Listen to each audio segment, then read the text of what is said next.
Olá, turma. Nessa aula eu trouxe para vocês a correção das atividades complementares do segundo bimestre. Nessa primeira atividade, nós vamos trabalhar a união e a interseção entre dois conjuntos. Primeiro, é importante que os conjuntos estejam todos representados dessa forma aqui, ó, que a gente chama de tabulação ou extensão. Então eu tenho que enxergar todos os elementos do conjunto separados por vírgula e entre chaves. Então o conjunto A e o conjunto B já estão assim, mas o conjunto C e o conjunto D eles foram representados por compreensão. Eu não tenho todos os elementos dentro do conjunto, eu tenho uma característica dos elementos. Então a primeira coisa que eu vou fazer é escrever o conjunto C e o conjunto D, assim como foram escritos o A e o B. Então o conjunto C é o conjunto dos valores de x, tal que x é um número par menor que 10. Aqui a gente vai trabalhar com números naturais. Então os números pares menores que 10 são esses aqui, 0, 2, 4, 6 e 8. O conjunto D é o conjunto dos valores de x, tal que x é um número ímpar, que está compreendido entre 4 e 10. Está aqui o nosso conjunto D. 5, 7 e 9 são os números ímpares nesse intervalo. Agora que eu tenho todos os conjuntos escritos dessa forma, eu consigo resolver as minhas operações. Então a primeira que eu vou fazer é juntar o conjunto A com o conjunto B, ou seja, A união com B. Então eu pego todos os elementos do conjunto A mais os elementos do conjunto B e coloco tudo dentro de um conjunto só. Então, 0, 1, 2 e 3, que já estão aqui no conjunto A. E agora eu vou pegar os elementos do conjunto B, que eu ainda não coloquei aqui dentro. Então, o 0, o 2 e o 3, eles já aparecem aqui. Então, só falta eu acrescentar o 5 para eu fechar a união desses dois conjuntos. Não precisa repetir o mesmo elemento dentro de um conjunto. Na letra B, eu tenho A interseção com B. Então agora eu vou fazer a interseção. A interseção é o que os dois conjuntos têm em comum. Ou seja, o elemento ele tem que fazer parte tanto do conjunto A quanto do conjunto B. Então eu posso observar aqui o 0, que é elemento dos dois, o 2, que é elemento tanto do A quanto do B, e o 3, que também faz parte dos dois conjuntos. Então está aqui a interseção dos dois conjuntos, 0, 2 e 3. Bom, agora vamos fazer aqui a letra F. Ficou fora de ordem aqui, mas não tem problema não. Na letra F, eu vou fazer a interseção com D. Então, aqui na letra F, me interessam os elementos que fazem parte tanto do conjunto A quanto do conjunto D. Dentro do conjunto A, eu tenho 0, 1, 2 e 3. Aqui no conjunto D, 5, 7 e 9. E aí eu posso observar que não existe nenhum elemento que faz parte dos dois conjuntos ao mesmo tempo. Portanto, essa interseção aqui é um conjunto vazio. Eu posso representar dessa forma, com as chaves sem nada dentro, ou esse zerinho cortado, quer dizer também conjunto vazio. Agora aqui na letra C eu vou fazer a união de A com C. Então eu vou pegar todos os elementos do conjunto A e juntar com os elementos do conjunto C sem repetir elementos.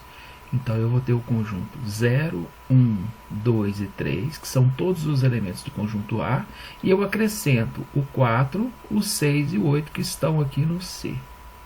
Já que o 0 e o 2 eu já coloquei porque eles já estavam lá no conjunto A. Aliás, aqui na letra D, o que a gente vai fazer é exatamente isso, pegar a interseção dos dois conjuntos. Então aqui me interessa somente os elementos que aparecem nos dois conjuntos, que seriam o 0 e o 2. E por último, na letra E, eu vou fazer aqui a união com D. Vou juntar todos os elementos do conjunto A com os elementos do conjunto D. Então basta eu pegar o conjunto A e acrescentar esses três elementos aqui. E aí eu tenho então esse conjunto 0, 1, 2, 3, 5, 7 e 9. Questão número 2.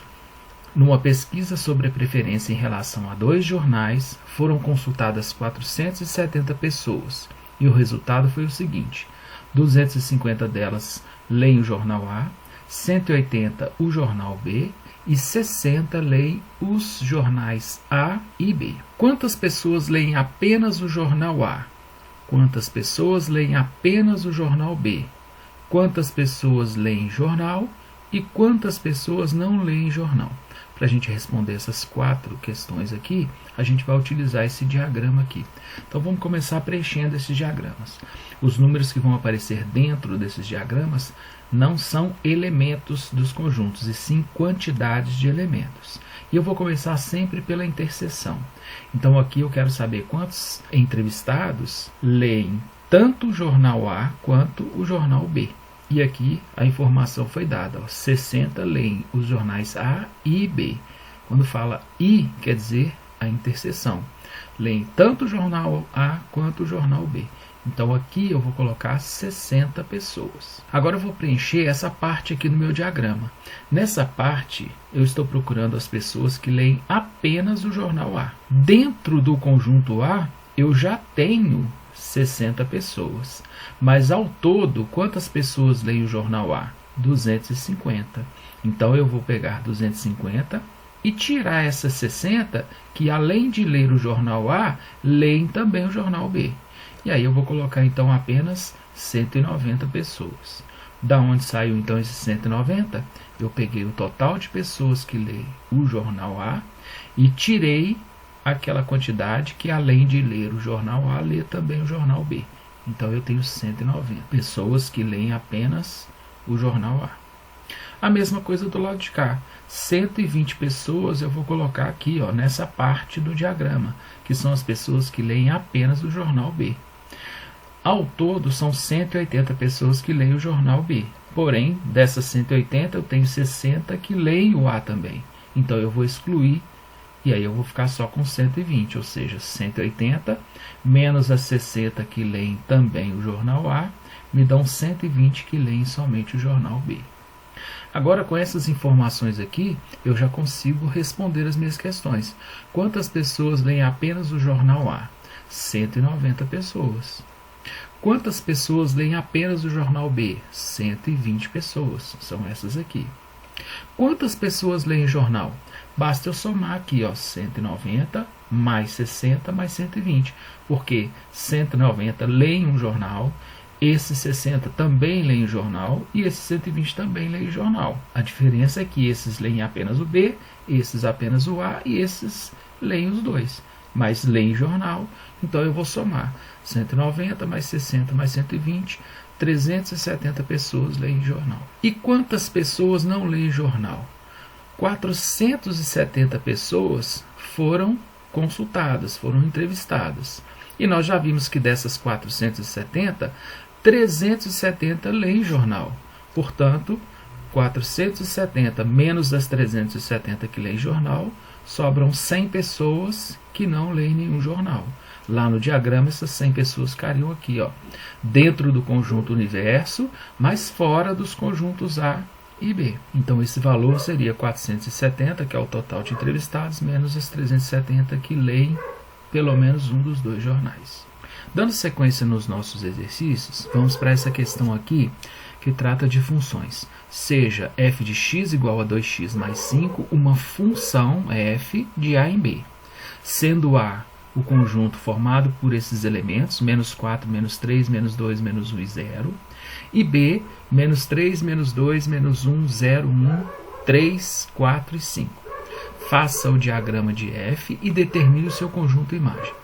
Essa informação aqui é muito importante. Olha, F de A em B. Quer dizer que eu estou pegando elementos do conjunto A para substituir aqui nessa fórmula para encontrar valores de y que vão estar dentro do conjunto B. Então, para cada valor que eu tomar para x, eu vou encontrar um y correspondente. Os valores de x eu vou escolher dentro do conjunto A e os valores de y eu vou encontrar dentro do conjunto B. Eu tenho aqui o meu domínio e o meu contradomínio. E além desses dois conjuntos importantes, eu também tenho condições de determinar a imagem da função, que é o que foi pedido aqui. Então vamos primeiro montar o nosso diagrama. Eu tenho aqui os elementos do conjunto A e aqui os elementos do conjunto B. Agora, de acordo com a função dada, f de x igual a 2x mais 5, eu vou determinar as imagens desses elementos aqui. Então, o primeiro valor que eu tenho para x é o menos 4. Então, eu vou substituir o menos 4 no lugar do x e resolver as operações indicadas. Cuidado apenas com as regras de sinais para a gente não cometer erro. Então, 2 vezes menos 4 dá menos 8, e menos 8 mais 5 dá menos 3. Portanto, a imagem de menos 4 é o menos 3. E aí eu ligo os diagramas usando uma setinha. Próximo valor de x, menos 3. Vou substituir o x por menos 3 e resolver as operações. 2 vezes menos 3 dá menos 6. Menos 6 mais 5 dá menos 1. Portanto, a imagem de menos 3 é o menos 1. X igual a menos 2. 2 vezes menos 2 dá menos 4. E menos 4 mais 5 dá 1. O menos 2 eu vou ligar no 1. X igual a menos 1. 2 vezes menos 1 dá menos 2. Menos 2 mais 5 dá mais 3. O menos 1 eu vou ligar no 3. E por último, x igual a 0. 2 vezes 0 é 0. E 0 mais 5 dá 5. Então a imagem de 0 é o 5. Agora que eu tenho aqui o meu diagrama formado, eu consigo identificar o meu conjunto imagem. É o conjunto formado apenas pelos elementos que se relacionaram com os elementos do conjunto A. Então está aí o meu conjunto imagem, que eu vou chamar de IM. Então, o conjunto imagem é formado pelos elementos menos 3, menos 1, 1, 3 e 5. Questão número 2. A tarifa telefônica mensal numa cidade é cobrada segundo a fórmula y igual a 0,3x mais 19,90, onde x é o número de minutos que excedem a 200 minutos mensais. Y é o valor total da conta em reais e R$19,90 é a parte fixa, chamada de assinatura. Se em um determinado mês foram registrados 240 impulsos, qual será o valor da conta? Então, o x é o número de minutos excedentes, né? De impulsos excedentes ou minutos excedentes, que é a mesma coisa. Então, o nosso x ele vai ser calculado dessa forma, olha, 240, que é o que foi consumido durante o mês, o que foi utilizado, o que foi registrado, menos os 200, que é o que ele tem direito quando ele assinou o contrato. Então, você tem direito a usar 200 minutos mensais para você pagar só os R$19,90. O que exceder, você paga à parte. Então, o nosso valor de x vai ser igual a 40. Significa que nesse mês foram consumidos 40 minutos além dos 200. E aí, o que eu vou fazer para calcular, então, o meu valor y cobrado? Eu vou usar a fórmula que ele deu, a minha função, que é essa daqui, f de x, ou y, que é a mesma coisa, vai ser igual a 0,3x mais R$19,90. Esse 0,3 quer dizer 30 centavos por minuto excedente. Como o nosso valor de x é 40, a gente acabou de determinar, eu vou substituir então aqui na fórmula, no lugar do x, os 40 minutos. Então, eu vou calcular f de 40. 0,3 vezes 40 mais R$19,90. 0,3 vezes 40 dá 12. 12 mais R$19,90, R$31,90. Portanto, o valor da conta será R$ 31,90. Questão número 3. Um vendedor recebe mensalmente um salário Y composto de duas partes. Uma parte fixa, no valor de R$1.000, e uma parte variável, que corresponde a uma comissão de 18% do total de vendas X que ele fez durante o mês. Determine a fórmula que define a função que representa o salário desse vendedor. Então vamos por partes. Primeiro, Y é o valor do salário. Nós já sabemos que esse Y vai depender do que ele vender durante o mês. Então o Y depende do X. Está aí a nossa função já. X é o valor total que ele vendeu. Eu tenho R$1.000 fixos, ou seja, independente do que ele vender, ele vai receber R$1.000. Agora vamos ver o que ele vai receber a mais. A comissão é 18% de X. O que seria esse 18%? 18% é 18 sobre 100, 18 centésimos. O que quer dizer isso aqui? Isso aqui é uma razão. Quer dizer que para cada R$100 que ele vender, ele vai receber R$18. Então, 18 para 100, ou 18%, que a gente pode representar também na forma decimal, 0,18. Então, essa comissão 18% de x, ela vai ser representada dessa forma. Essa preposição de a gente troca pela multiplicação. Então, 18% ou 0,18 ou 18 centésimos vezes x, que eu posso escrever simplesmente assim, 0,18x. E agora eu vou montar minha fórmula para calcular o valor do salário. R$1.000 fixos mais 0,18 do que ele vendeu. 0,18 vezes x. Essa é a fórmula. Não é a única maneira de apresentar essa fórmula. Você tem que pensar o seguinte, que essa questão, se ela fosse uma questão de múltipla escolha, pode ser que a resposta não viesse dessa maneira. Essa aqui é uma das opções de resposta. Mas eu poderia, por exemplo, ter dessa forma aqui. A gente só trocou essa ordem. Continua sendo a mesma função. Ou seja, você calcula do mesmo jeito. Tá? Então eu troquei a ordem. E teria outras formas de representar. Por exemplo, a gente poderia mudar a representação desses 0,18 aqui.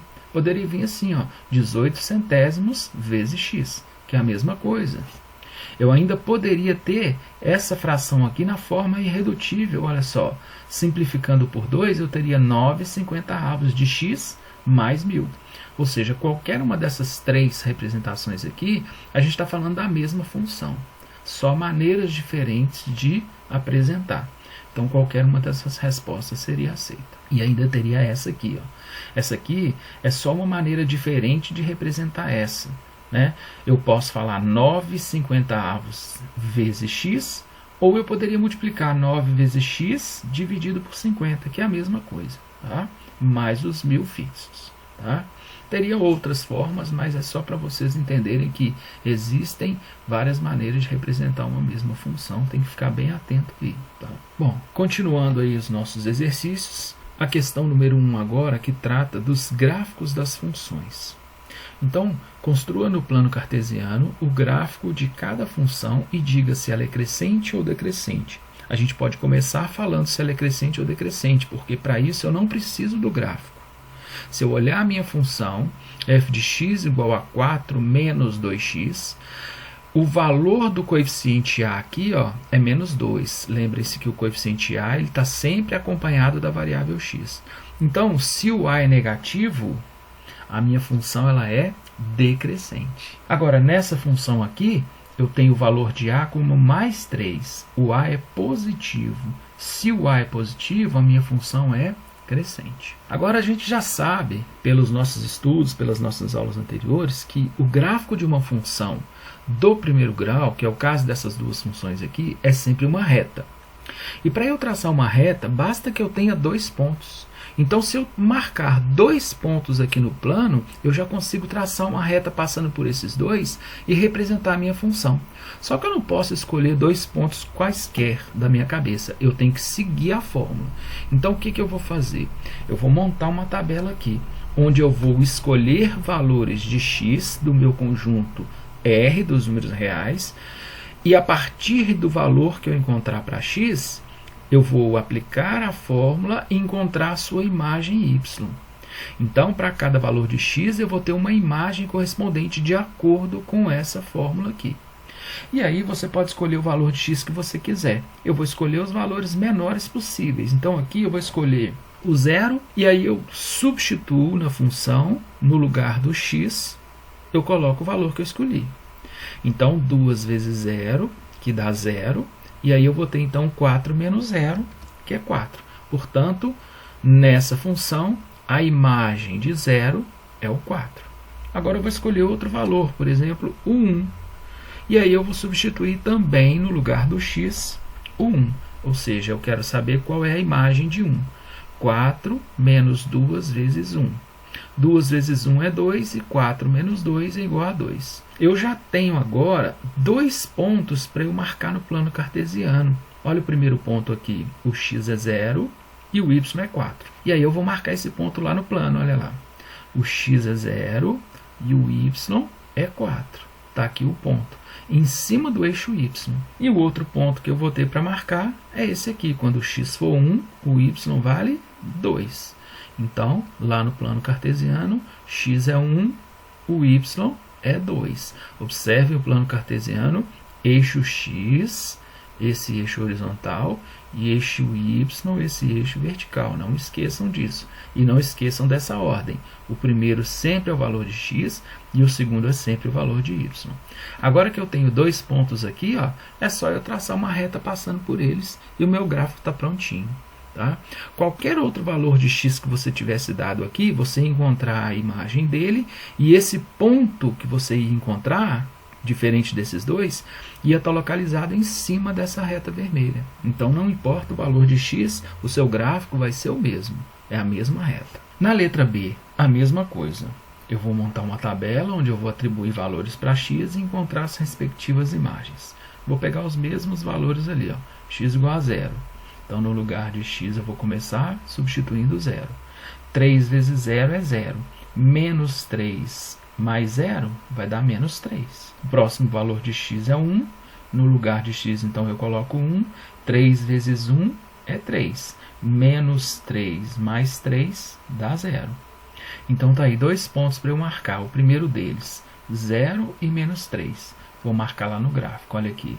O x é 0, o y é menos 3. O próximo ponto, 1 e 0. Então, x igual a 1, o y é 0, o ponto está localizado em cima do eixo x. Agora que eu tenho os dois pontos, eu vou traçar minha reta passando por esses dois pontos e o meu gráfico está prontinho.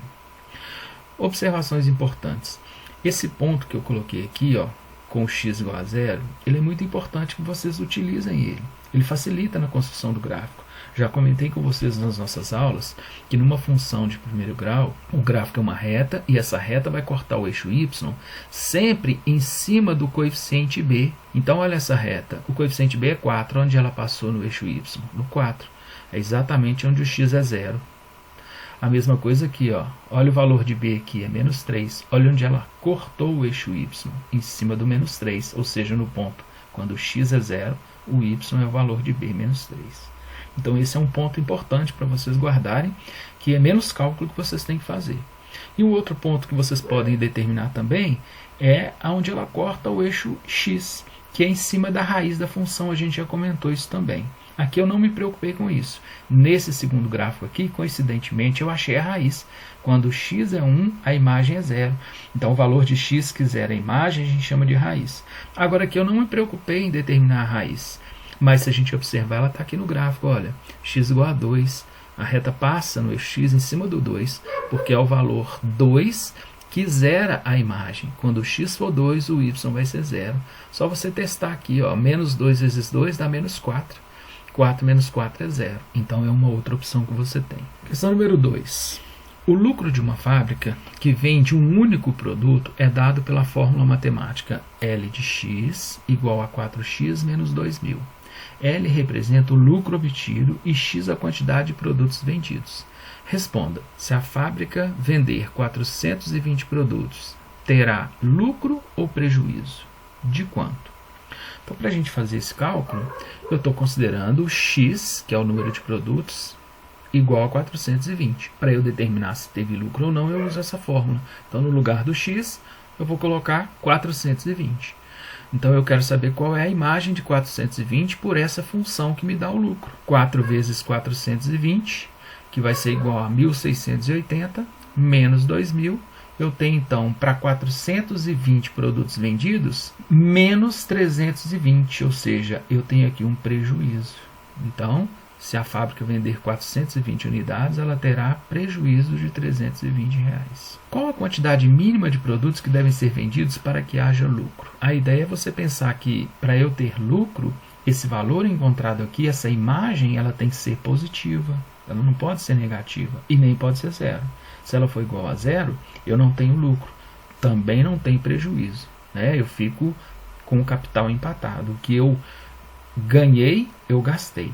Agora, para eu ter lucro, ou para a fábrica ter lucro, esse valor tem que ser positivo, ou seja, o lucro L de x tem que ser maior que zero. Portanto, eu não calculo o lucro com 4x menos 2.000. Daqui eu tiro então que 4x menos 2.000 tem que ser positivo, tem que ser maior que zero. Agora eu vou resolver essa inequação aqui. 4x tem que ser maior que 2.000, olha, trocou de lado, trocou o sinal. O 4 que está multiplicando vai passar dividindo, 2.000 dividido por 4, então o x tem que ser maior que 500, ou seja, quantas unidades eu tenho que vender no mínimo para começar a ter lucro? No mínimo 501 produtos, porque se eu vender 500 eu não vou ter lucro. Agora qualquer quantidade acima de 500 vai me dar lucro. Para que se tenha lucro devem ser vendidos no mínimo 501 produtos. Questão número 3. Analise o gráfico a seguir, classifique as afirmativas em V para verdadeira ou F para falsa e justifique sua escolha. Letra A. O gráfico representa uma função linear. Essa é uma alternativa falsa. Por que ela é falsa? Porque uma função linear, eu já tinha comentado com vocês, ela é uma função cujo valor de B é zero. E eu falei com vocês que o gráfico de uma função do primeiro grau, ela corta o eixo y em cima do valor de b. E olha o valor de b dessa função aqui, é 1. Para uma função ser função linear, o gráfico dela tem que passar então em cima da origem, onde eu tenho y igual a zero. Portanto, a reta não passa na origem, não é uma função linear. A função é crescente? Sim, verdadeiro, ela é crescente. Se a gente observar o gráfico, pensando aqui, ó, da esquerda para a direita, eu tenho uma reta subindo. Essa é uma das formas da gente analisar se a função é crescente. A reta está subindo, né? Lá da esquerda para a direita. A raiz da função é nula. Nós já vimos que a raiz da função é aquele valor de x que zera o y. Então é o valor de x onde a reta passa em cima do eixo x. E olha onde a reta está passando aqui, em cima do menos 3. Portanto, quando eu falo que a raiz é nula, eu estou falando que a raiz é igual a zero. É uma sentença falsa, porque pelo gráfico a gente percebe que a raiz é o menos 3. O coeficiente b é igual a 1. Essa é uma sentença verdadeira. Nós já falamos aqui, né? Ó, a reta ela corta o eixo y em cima desse valor, que é o 1. Ou seja, no ponto onde o x é 0 e o y vai ser exatamente o valor de b, que é o coeficiente 1. Então está aí o ponto 0 e 1, que é o ponto de interseção com o eixo y. Então o valor de b é esse aqui. O ponto 3 e 2 pertence à reta, que representa a função. Também é verdadeira. A gente pode ir lá no gráfico. Então olha só, x igual a 3. Então vou vir aqui no 3 e traçar uma reta pontilhada paralela ao eixo y. E agora eu vou lá no y igual a 2. Vou fazer a mesma coisa, traçar uma reta pontilhada agora paralela ao eixo x. Olha onde essas duas retas se encontram. Nesse ponto aqui, que está exatamente em cima da reta. Então, a gente pode observar aqui pelo gráfico que a imagem de 3 é o 2. Portanto, é um ponto que pertence à reta. Agora vamos para a última semana, a sexta semana, onde a gente está falando de funções polinomiais do segundo grau. Nesse exercício, o que a gente tem que fazer é completar essa tabela aqui com as raízes da função, x' e x', o vértice da parábola que representa a função. Como são funções de segundo grau, a gente já viu que o gráfico é sempre uma parábola. E eu comentei com vocês na nossa última aula que a gente vai representar graficamente usando um aplicativo, que é o GeoGebra. Então, o GeoGebra ele facilita muito a construção do gráfico. Todos os gráficos que eu vou apresentar aqui, eu fiz usando esse aplicativo. E aí, quem não entender como que esses gráficos surgiram aqui, eu aconselho a assistir a nossa aula anterior. Eu gravei todas as aulas e postei no Classroom. Então vocês podem abrir o aplicativo de vocês, o Conexão Escola, e lá na sala de aula de vocês, que vocês vão ver essas aulas todas lá. E aí assiste a nossa última aula, referentes às semanas 5 e 6 do PET 2, e aí vocês vão ver que lá eu estou explicando como que usa esse aplicativo, né? Como que você gera um gráfico a partir da função dada. Então eu vou usar esse aplicativo, e aí os gráficos já vão aparecer todos prontos aqui, tá bom? Olha, o vértice a gente vai olhar lá no gráfico também, a concavidade da parábola, se a concavidade é para cima ou se é para baixo, e a interseção com o eixo y. Então, essas duas últimas informações aqui, ó, eu já consigo construir sem nem ver o gráfico. Porque para determinar a concavidade, basta olhar o coeficiente A. Se o A é positivo, a concavidade é para cima. Se o A é negativo, a concavidade é para baixo. Então, nessa função, por exemplo, o A é positivo, ele vale 1. Concavidade para cima. Né? Nessa aqui, por exemplo, o A é negativo, então a concavidade é para baixo. Agora, a interseção com o eixo y, basta eu olhar o coeficiente c da função. Então, nessa função aqui, eu tenho o coeficiente c igual a menos 4. Então, ela vai cortar o eixo y no ponto onde o x é 0 e o y é menos 4. Essa função, por exemplo, o valor de c é 0, ele não aparece. Então, ela corta o eixo y exatamente na origem, ou seja, onde o x é 0 e o y também é 0. Mas isso vai ficar mais claro quando a gente mostrar o gráfico. Então, vamos para a nossa primeira função. f de x igual a x ao quadrado menos 4. Você pegando o seu GeoGebra e digitando essa fórmula lá na sua janela de entrada, ela vai te dar esse gráfico aqui. E no gráfico você já consegue identificar tudo que a gente precisa aqui. Olha, x' e x duas linhas, os valores de x, onde eu tenho a interseção com o eixo x. Então, está aqui, olha, menos 2 e 2. Então, x' é menos 2, x duas linhas é 2. O vértice é o ponto onde a parábola faz essa curva. Nesse caso aqui, ó, o x é 0 e o y é menos 4. Está aí o vértice. Concavidade. Falei com vocês já, ó, concavidade para cima. Está vendo aqui? A abertura dela está para cima. E a interseção com o eixo y coincidiu com o vértice, né? Que é nesse ponto aqui que a parábola encontra com o nosso eixo y, 0 e menos 4. Nossa segunda função, menos x ao quadrado mais 2x. Digitando essa fórmula no GeoGebra, eu encontro esse gráfico aqui. Então, a gente já pode observar os pontos de interseção com o eixo x, que vão me dar as raízes x', que é 0, e x duas linhas, que é o 2. O vértice da parábola está aqui agora, olha, o x é 1 e o y também é 1. A concavidade agora está para baixo e o ponto de interseção com o eixo y é esse aqui, onde o x é 0 e o y também é 0, que é a origem do plano. Terceiro gráfico, x ao quadrado mais 4x mais 3. Então, eu tenho esse aqui, o gráfico representativo dessa função. Aqui eu tenho as raízes menos 3 e menos 1. O vértice x igual a menos 2 e o y igual a menos 1. Concavidade para cima. E a interseção com o eixo y nesse ponto, onde o x é 0 e o y é 3, que é exatamente o valor de B na função. Próxima função, menos x ao quadrado, menos 6x, menos 9. Lá no GeoGebra eu tenho esse gráfico aqui.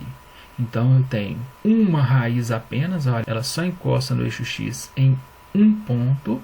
Então, as raízes elas são iguais, está vendo? Menos 3 é uma só. O vértice coincide também, é nesse ponto, onde eu tenho o x igual a menos 3 e o y igual a 0. A concavidade é para baixo e ela vai encostar no eixo y nesse ponto, onde o x é 0 e o y é menos 9, que é o valor de c lá na função. X ao quadrado menos 2x mais 5. Lá no GeoGebra tem então esse gráfico representado.